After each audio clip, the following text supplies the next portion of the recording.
Our next presenter is Jack Lobingier.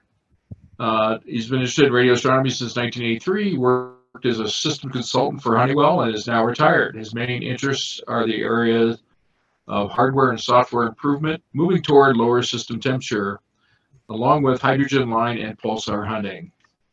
Okay, go ahead, Jack. Thank you. Let me get sharing here.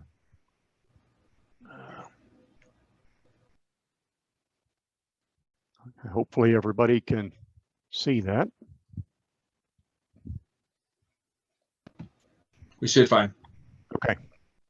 All right. So let's see here. Let me start the slideshow. Okay. The topic for my part of this is a real-time position control and tracking system that I built for a mount that I also built for a 3-meter dish. This does not use a standard positioner, or I mean a standard mount that you might find like an equatorial mount, but it does a really good job for altitude azimuth type mounts, and so I put forward three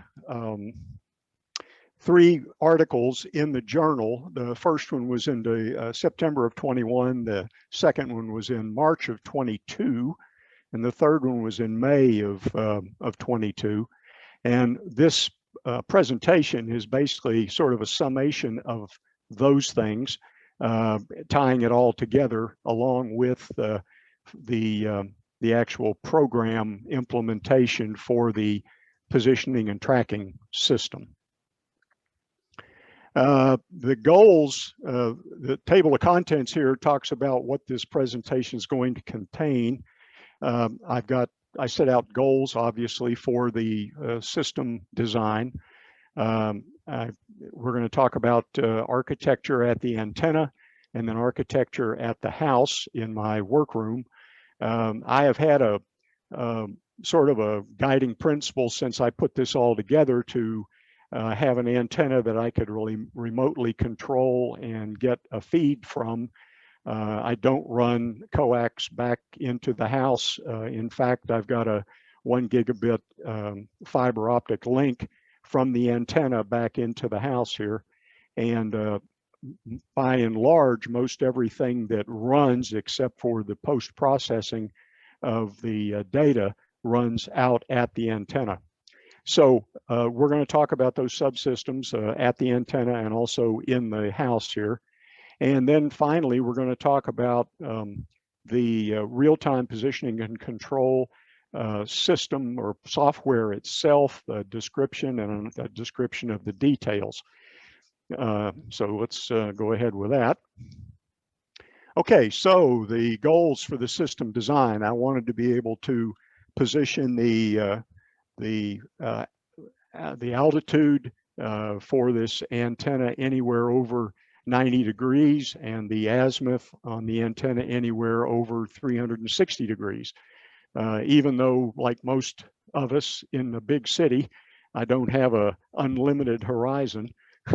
I do have some open spaces, and I wanted to be able to position the antenna anywhere in that whole area. I wanted to be able to show the real-time right ascension and declination in as much as the antenna itself is all positioned using altitude and azimuth. I wanted that right ascension and declination calculated and displayed.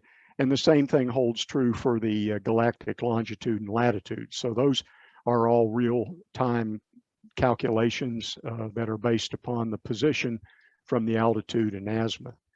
I wanted to display the real-time altitude and azimuth for the sun and moon in a continuous basis, and then provide tracking for any entered right ascension and declination along with the detailed tracking information. So I have the ability to enter a specific right ascension and declination. It calculates the altitude and azimuth and then positions the antenna to those coordinates. I also wanted to be able to display the real-time altitude and azimuth against a visual representation of the galaxy. And for that, I chose Jim Sky's radio eyes, which I've been using for quite a few years. And that allows me to visualize the beam position in a real-time manner. And so I'll show all this stuff as we move along here.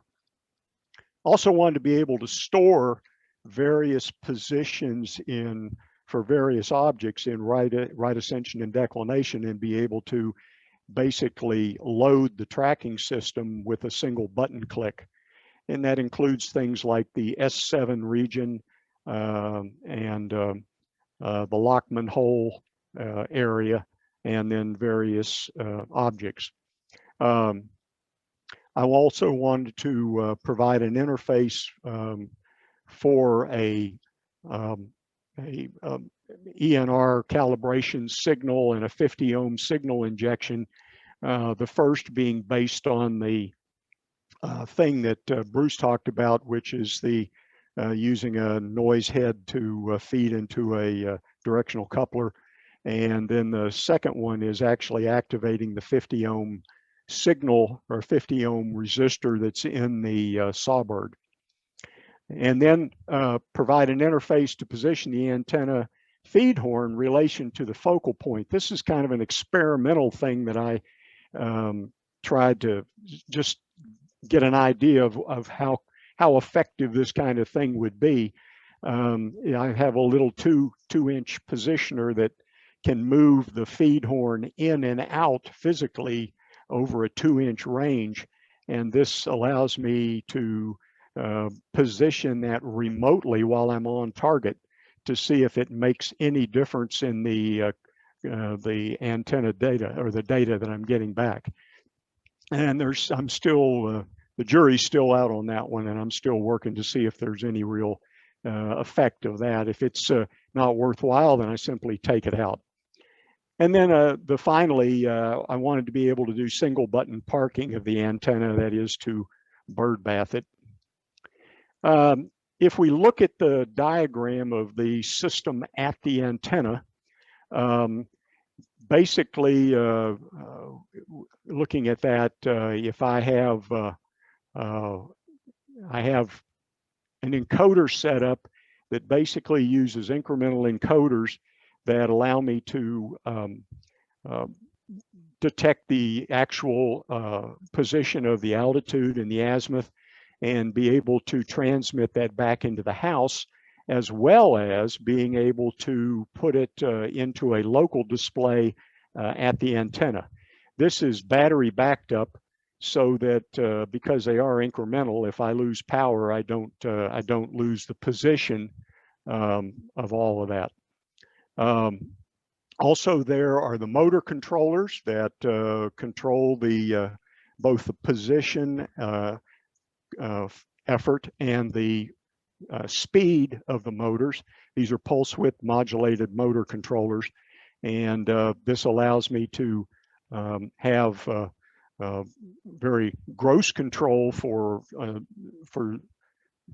slewing the antenna to the right, sort of the right position, and then very fine control for being able to do tight tracking with those motors. Then let's see, I've got the calibration control box that allows me to both provide the 28 volts to the noise head and also activate the 50 ohm load in the sawbird, and that I can do remotely. And then this is the sort of experimental thing with the positioner positioning and feedback from that position that allows me to see where I've actually placed the feed horn relative to the focus. All of that feeds into, or I should say the data from the feed feeds into the data collection single board computers, which are a couple of atomic Pis running Ubuntu or Ubuntu Mate Linux, and one of them has a Lime SDR tied to it, The other has an air spy tied to it, and I'll explain more about those. All of these are in pretty well shielded steel boxes with ferrites on the lines and shielded Ethernet cables. If you look at what's in the house, I have basically 3 machines in the house. One runs the Radio Eyes application and does that so on a continuous basis. The other one is the actual post-processing machine where I can look at the data collection that's actually done by the Atomic Pi computers, but I can upload the data into this machine and do the post-processing. And that gives me, in the case of the way I have currently configured, excuse me, spectrometer 2, which is one application I run, and spectroradiometer, which is the other application I run. And this one produces, spectrometer 2 produces FITS files, and the spectroradiometer produces flat files that either one of these I can take and convert into plots and post-process. And then the third machine runs the actual positioning and tracking application.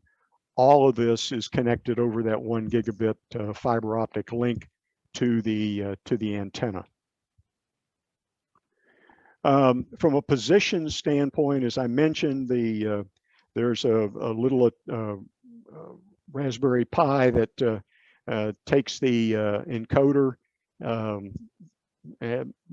devices and spits out a altitude and azimuth, and that's fed to both the local readout and also back to the workroom here in the house, and the position and control application as well.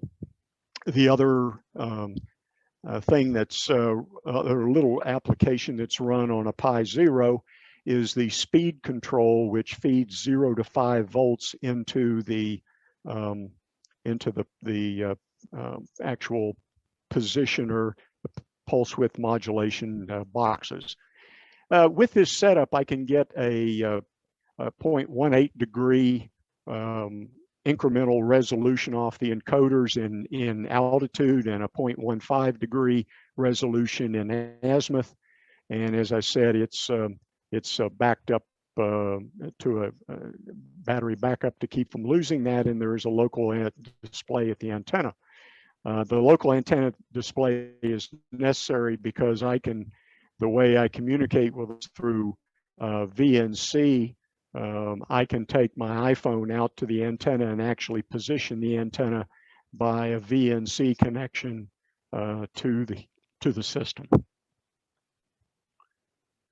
Motor control, as I mentioned, are off-the-shelf pulse width modulated units, 40 amps up to 40 amps and 40 volts. The azimuth is a gearhead motor, and the altitude is a 30-inch linear positioner. These form a closed loop system with the position control software. And what I'm really doing here from a control standpoint, being how as I'm an old control engineer, is a really on-off gap control.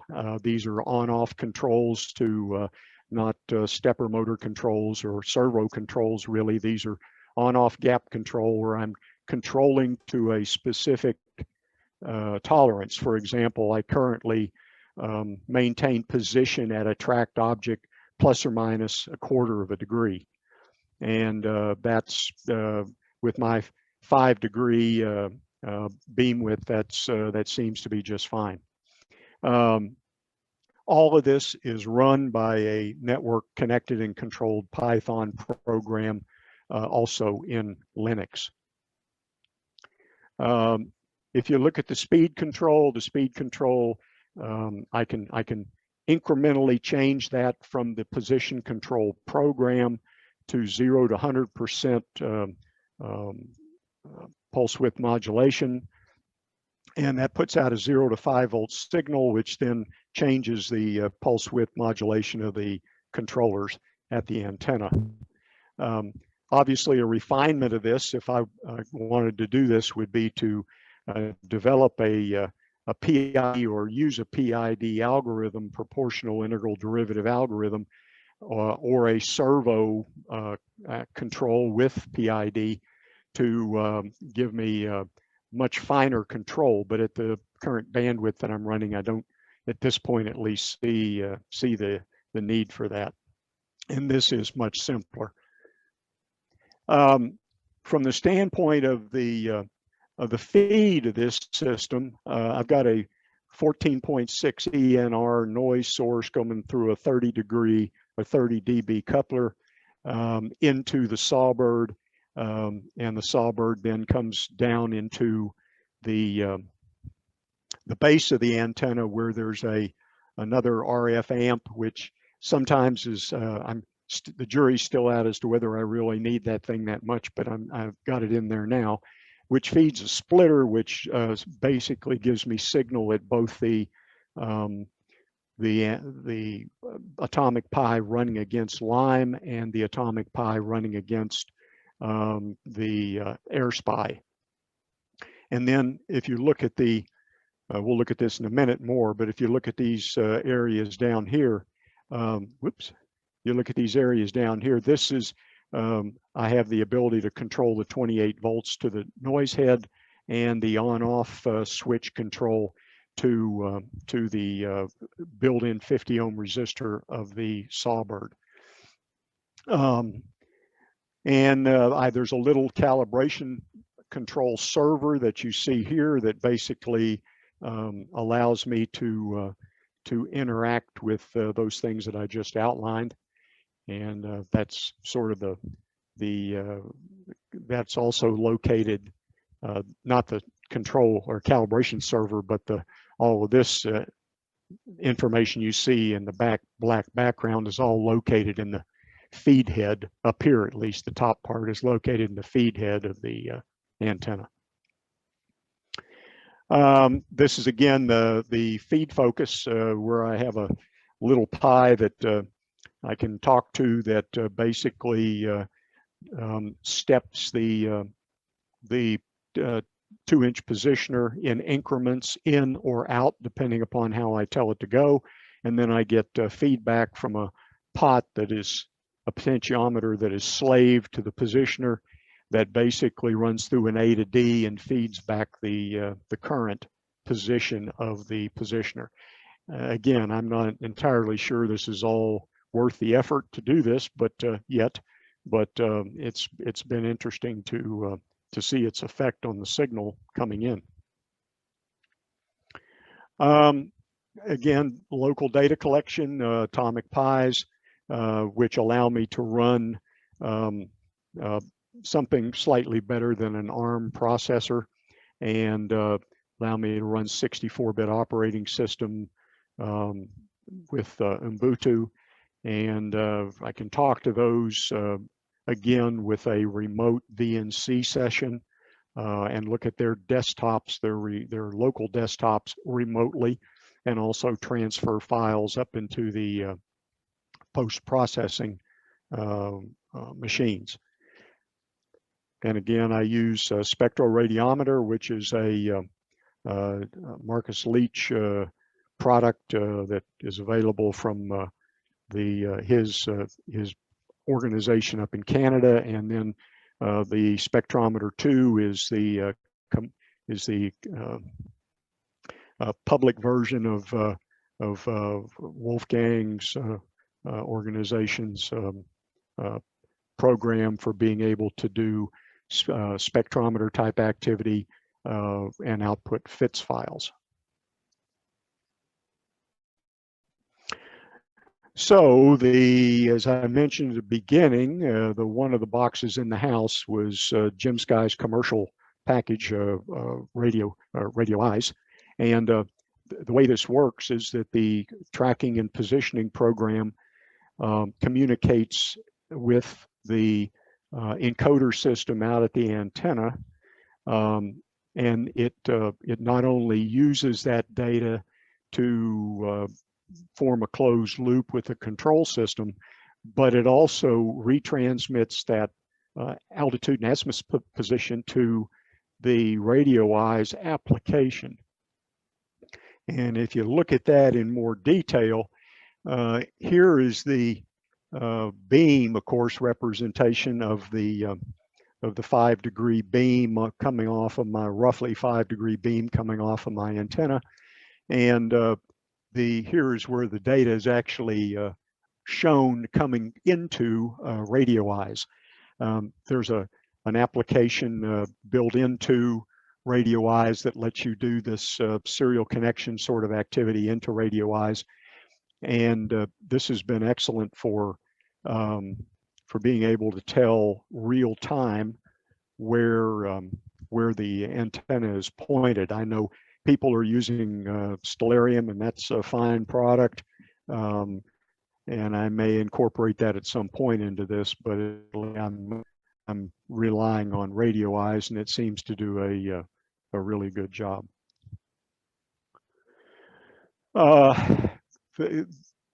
It's not, to be a little more accurate here about how I'm using this system, the 2 atomic pies that are actually out at the antenna do the data collection through the SDR radio connections, and they actually collect and store the files at the antenna in the atomic pie memory that's out there.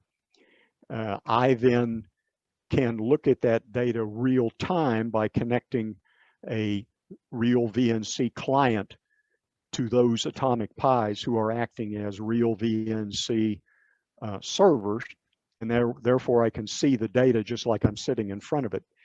This is very valuable because not only do I use this for being able to look at what's going on real time, but I can also do maintenance activities on the computers. I can connect with the computers out there and upload the data files. And in essence, I can pretty much keep complete interaction with those 2 single board computers, as well as the big thing, of course, is being able to visualize the data in real time as it's being collected. And I have that ability not only with these computers, but also the other servers that you saw, like the calibration server and the speed control and motion control servers and that sort of thing. So I've got a pretty good, almost complete visibility. I won't swear to you on a stack of Bibles that I don't have times that I have to go out and reboot a computer or something like that if it gets away from me. But for the most part, most everything I do with those things, I can do through these this VNC or SSH type connections. This is a little more detail about the data visualization computer screen or virtual session through VNC. Again, this is the oops, I need to move that. This is the display of the spectrometer 2 data as it's being collected. I've modified that software, giving Wolfgang and his team a complete recognition in the header of the software that it's their software, but I've made some changes to it that allow me to have it run repetitively without having to run it singly each time. So it runs for 90 seconds of collection time every 2 minutes, and then stacks up a whole bunch of files as if I'm doing either if I'm primarily doing a drift scan, then I would do it this way. Otherwise, I would simply set the collection program for a 5 or 2 to 5 minute runtime that would then integrate the data if I'm tracking the particular object. As far as the spectroradiometer, that is pretty much a continuously running program that gives me the ability to show not only spectrum, but also a strip chart type display of the continuous or the continuum type information. Hey, Jack, your camera's off. Camera's off? Yeah. Oh gosh, when did that occur? Just a minute ago. Oh boy, let's try it again here. There you go. How's that? Okay. Were you able to see the last slide, or was that a slides are still on? Your camera went off. Oh, my camera for me. Okay. Yeah. All right. Yeah, I must have, when I went by it up there, I must have clicked it off. Okay, but the real subject of what I want to talk about here is the real-time position control and tracking program itself, which runs in the third inside computer, which is basically an XPS Dell machine running a Gen 7 processor and lots of RAM and that kind of good stuff. This is running in Ubuntu 20.04, running Python 3 for this program, and I did the programming of the display for this program in Qt5, PyQt5, and developed the screen that you see. And so it's intended to give me the remote control and tracking capability of the antenna, and also control those functions that we've already talked about, such as calibration. It is located 100 meters or so from the house, and it is communicated with over the fiber optic link, and using real VNC to be able to visualize data out at the antenna. It has basically two modes. One mode is the positioning mode, and the second mode is the tracking mode. This is a work in progress, as you can see up here in the little header. I'm on version 9 of this thing. So I've gone through all kinds of iterations with this, and I'm sure there will be more iterations after this.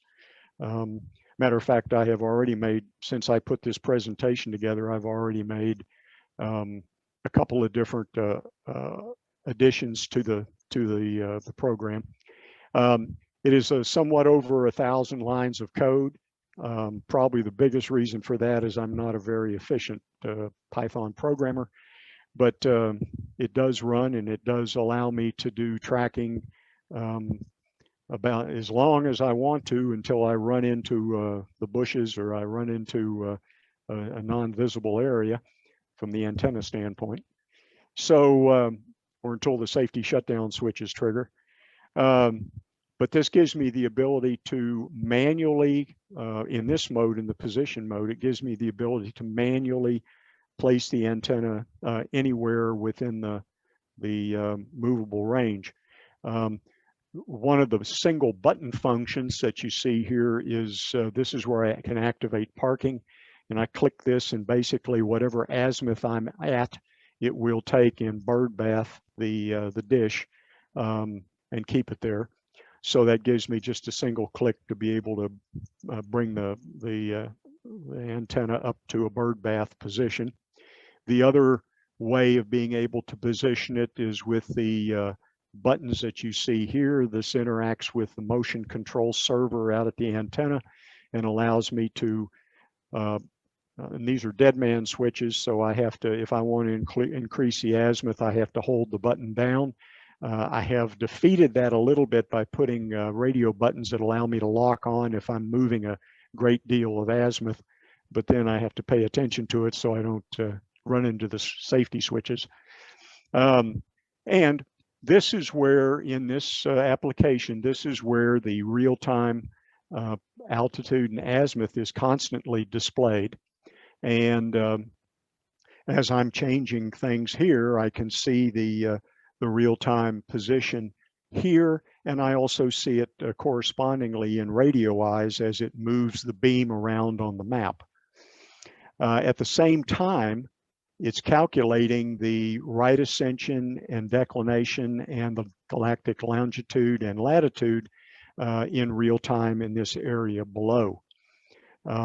Also in this area, I have the ability to trigger the 50 ohm load in the feed head and or the calibrator noise head here, and I can do that using those buttons. I also have the ability to change the motor speed settings up or down as a percent of full speed. Generally, when I'm using it in just the position mode, I'll keep both these speed settings at 100% and simply slew the antenna to the correct position. But this is how I basically interact manually with moving the antenna. Now, the next mode in doing this is the tracking mode, and all the same buttons are still there from the positioning standpoint, but in addition, I've, if you would, awakened the tracking capability here, and by going into that mode. And in this case, what I would normally do is I would either come down here and manually enter an object name and manually enter right ascension and declination, and then enable tracking, at which case if I did that, what you would see is the system pop up this word that says tracking, and it pops up this elapsed time indicator indicating how much time I'm in the tracking of this object. And it would give me statistics down here as to how far away I was from the tracked position and whether the motors were driving the azimuth increase or decrease, or in the case of the altitude, up or down. And it would also at the same time give me the correct elevation and azimuth based upon this right ascension and declination, and this would slowly then approach the correct position indicated by the deltas that are down here.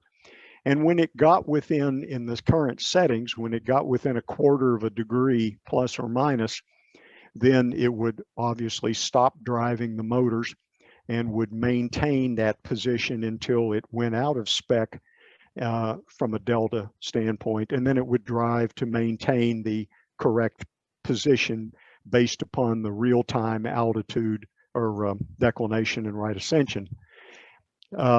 Sometimes, depending upon the balance of the antenna and the altitude of the beam, that sort of thing, I'll rack off the motors here to a lower drive capability to prevent overshoot. Now, this is the sort of thing that having this thing running on a PID type control would alleviate it, because it would take into account those things automatically.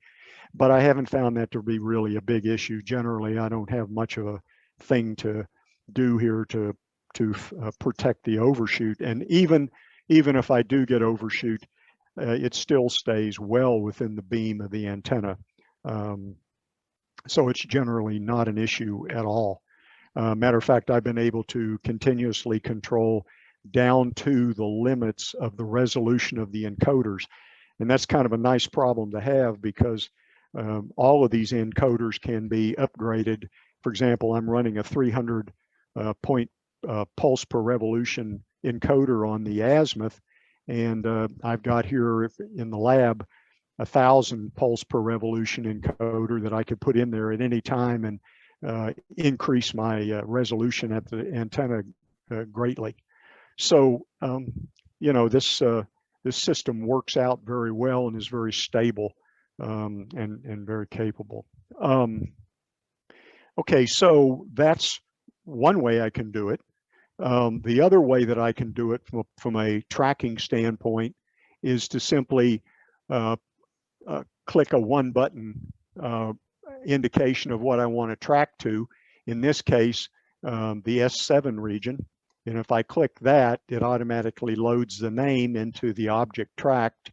it automatically loads the right ascension and the declination and automatically enables the tracking. So with one button click, I can take it to the S7 region and get it to go where I want it to. So, and I can add these buttons as I find objects that I want to repeatably kind of go back to. This is our buddy, the pulsar that has the best chance of being observed. Then Cass A, Cygnus A, Sagittarius A, although these I don't use much because of the problems that Wolfgang was talking about trying to look at continuum type objects. However, with tracking, I do have a much better chance of getting data from those with being able to stay on the target. The other thing that I've added here is a button for the Lockman hole. Now that that gives me the ability to basically do a one-click call up of the Lockman hole, which is the cold sky area. And I have a one-button call up that I've added that's not listed here that allows me to go to my friendly neighbor's tree, which is huge. And most of the time I cuss because I can't see past it. And the other time I'm happy about it because I use it as a hot target. So I've got the ability to do that with this as well. So those are the tracking modes. I have successfully tracked objects for several hours and kept them completely in the beam. The other thing you can do with this is that this data, this delta information is fully capable of being put into a file, excuse me. And in the file, then you can do some statistical analysis on it to see how much of a deviation you're getting from a pure position, which even by my local, excuse me, I've had some throat surgery in the last month, and my voice only lasts so long here. So anyhow, that's how you can see the data and do statistic analysis on the tracking data itself. I thought it might be interesting if I had a little time left over, which I appear to talk a little bit about the mechanical side of this thing, because this isn't just your standard positioner kind of thing that you might buy equatorial mount type thing. This was based on from an azimuth standpoint on a gear that I basically cut that allows me to do a 8-to-1 gear ratio, both for the azimuth gearhead motor, and also, if you look at the other side of it, an 8-to-1 gear up for the azimuth encoder. This assembly, which you see here, sits on top of a thrust bearing under here that basically then is coaxial. This section is coaxial with a 4-inch piece of pipe that goes up through the middle of it. And therefore I've got this very stable, very rugged mount, azimuth mount. And you can see that I've got a linear positioner here that I use for the altitude. And I'll talk a little bit more about that. I guess now would be a good time. I suspect that anyone who wants to try to put together something like this, it ought to be obvious, but I'll say it anyway. You really shouldn't try to do this if you don't put safety shutdown switches at least on the azimuth. And if you use a linear positioner for the altitude, they'll have limit switches built into the positioner, obviously. But if you, on azimuth, you must put safety switches. I can guarantee you that one day the computer or some aspect of the program will run away with itself, and you'll wind up corkscrewing all your wiring and maybe even hardware. So you want to be sure to put safety shutdown switches on stuff. The other thing is that talk a little bit about weatherproofing. This positioner was listed as being weatherproof, and it is an excellent 400-pound positioner. It said it had an IP65 rating. Well, what they don't tell you is that that IP65 rating is only when the positioner is not moving. If the positioner is moving, it doesn't have the same rating because of the seals on the RAM part of the positioner, etc. So you kind of need to look at that. I fixed the problem by turning the positioner around so that I could shield the motor section of it, which solved the problem entirely. The last thing I'd like to talk about here quickly is a local calibration standard for the position of your antenna.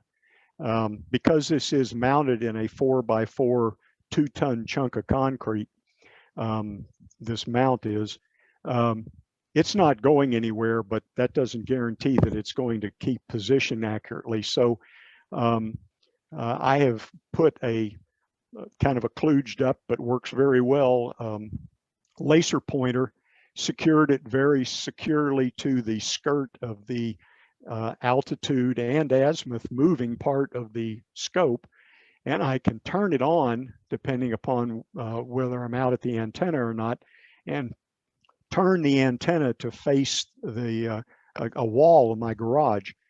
I've marked a position on that wall that indicates an exact set of altitude and azimuth coordinates that I've verified through sun passage and all that kind of good stuff.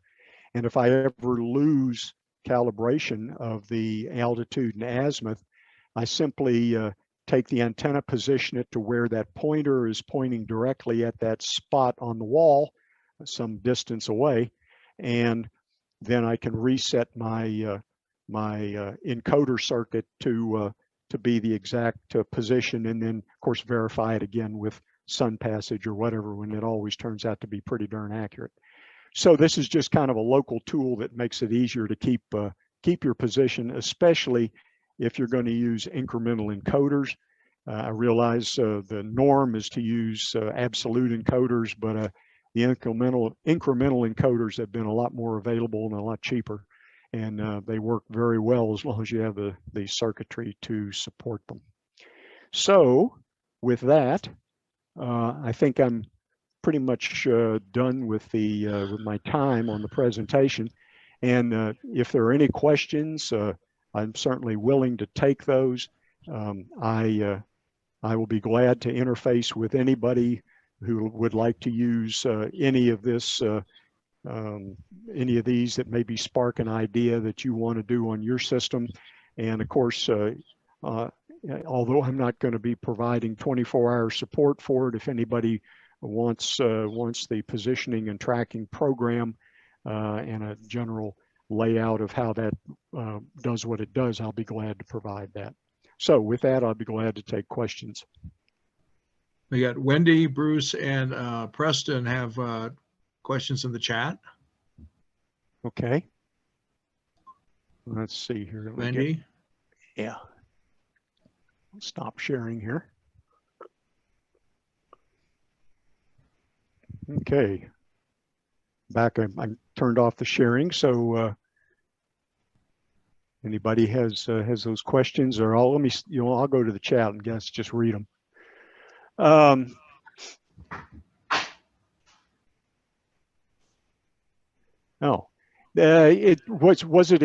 it expensive? Well, like most of these things relative to this hobby and a lot of other hobbies, I try really hard not to add up all the costs that I've spent on these things over the years, which have been ugly.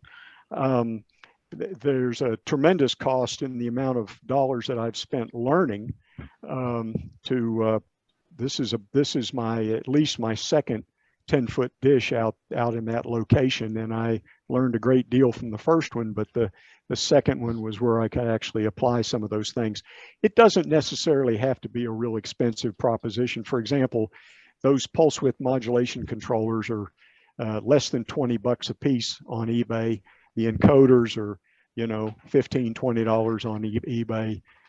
Lots of that stuff is really not expensive, although Raspberry Pis have gotten to be unbelievably expensive because of the chip shortage.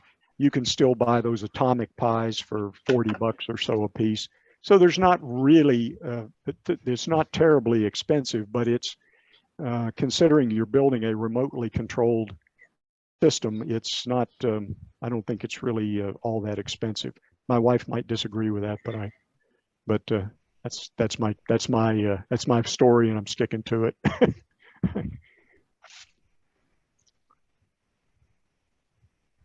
Any other questions from anybody on the capability of the system, or Well, what you can or can't do with it? well, if you scroll up a little bit, Wendy had a question. Are sysarc run on the same computers or different ones? If different, what kind of computers? Well, this thing is the control program itself, although it was developed with PyQt5 and Python3, would probably run if it was re-hosted on Qt5 and certainly Python3. It would run on. I don't see any reason immediately why it wouldn't run on Windows.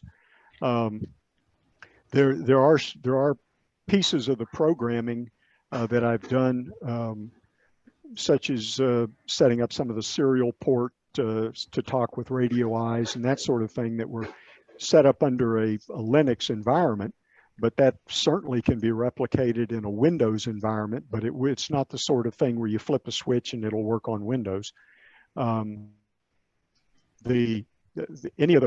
computers like Odroids or Raspberry Pis or any of that sort of thing. The one thing I would caution people about on the computers, though, is that you want to kind of pre-qualify how much RFI these little computers put out.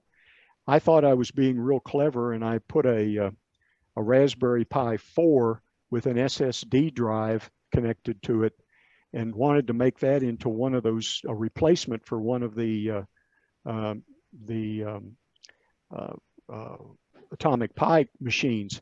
And I found that I had more RFI that I could shovel with a big shovel. And I think it had to do with the interface for the SSD drive talking to the Pi 4. But it just was massively inappropriate for trying to put out in a RFI sensitive area. And then of course, you've got to shield the heck out of things. I'm constantly chasing RFI, but I've been able to keep it at a pretty low level. Jack? Mm-hmm. Yes. How many separate computers do you have? Do you have like a bunch of them networked together? I know you said Yes. you had to down out by the. Yeah, if I have actually about at the antenna itself, there probably are 8 or 9 little computers, ranging all the way from a little Atmel programmed microchip microcontroller to all the way up to and including the Atomic Pis. And so there are a bunch of them, but they have been incredibly reliable, and I've been amazingly lucky and fortunate that I don't have, just RFI just running all over me, but I don't. And most of them are located, all of them in fact, are located behind the dish, under the dish, grounded really well in steel boxes. And so I've been able to keep an awful lot of the RFI from getting in the way. What do you run out there for power? Are you running like 120 or 240 volt circuit out there? I've got a couple of 120 volt circuits out there, and I basically have a sort of a sub box out there that I hook the power into, and I'm running for power supplies because all this is pretty much fed off of either 5 volts or 20 or 12 volts, except for the motor control, which has 36 volts to the pulse width modulator controllers. Most of those are run on repurposed PC supplies that I've put in boxes, and and they run very reliably. And the only thing I have battery backup on currently is the position control computer server. The others are, if the system goes down, I simply go out there and reboot the thing. There are also network switches out there because there are a lot of boxes to tie in. I have a Ethernet to fiber, 1 gigabit Ethernet to fiber converter out there, and an Ethernet to fiber or fiber back to Ethernet converter in here, and a long chunk of fiber in between, running a gigabit, which is probably more than you wanted to know, but that's what it is. Actually, this group would like to know all that stuff. All right. Anyway, okay. Thank you very much for your listening, and I hope it was informative. Well, excellent work, Jack. And yeah, if anybody wants to see some detail on that, he does have a number of articles in the last journals. So, and I will, at some point here, I will do one of these demo your stuff type sessions on Sunday that we have, and I'll show you the actually the tracking system running, if everybody thinks that might be interesting. Well, I do. I'm looking for some people to do that. Yeah. Okay. All right. Well, thank you, Jack. And